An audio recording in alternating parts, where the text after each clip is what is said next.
Vote చోరీ campaign traction కూడా కనబడుతుంది. వివిధ సర్వేలు కూడా ఏం చెప్తున్నాయంటే ప్రజల్లో కూడా ఈ ఓట్ చోరీ క్యాంపెయిన్ బాగా వెళ్తుంది.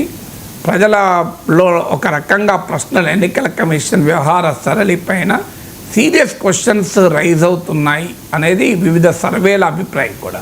అందుకే అపోజిషన్ కూడా మోడీని ఎదుర్కోవటానికి, బీజేపీని ఎదుర్కోవటానికి ఆయుధాల కొరకు అన్వేషిస్తున్న ప్రతిపక్షానికి ఓట్ చోరీ క్యాంపెయిన్ ఒక పెద్ద ఆయుధమైంది. ముఖ్యంగా బీజేపీతో తలపడే రాజకీయ పార్టీలకు ఇదొక పవర్ఫుల్ ఇష్యూగా ముందుకొచ్చింది. 2024 ఎలక్షన్లో రాజ్యాంగాన్ని మారుస్తారు అనే క్యాంపెయిన్ ఏ రకంగా ప్రజల్లో ట్రాక్షన్ క్రియేట్ చేసి బీజేపీకి 63 సీట్లు తగ్గాయి.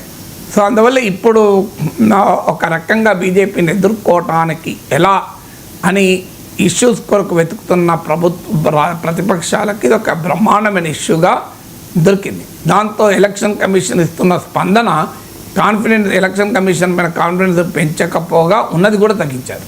మీరు గమనించండి, ఎలక్షన్ కమిషన్ క్రెడిబిలిటీ ఎంత ప్రశ్నార్థకమైందంటే ఓట్ చోరీ పైన డిజిటల్ మీడియా ఇది ఇండికేషన్ కాకపోవచ్చు పూర్తిగా.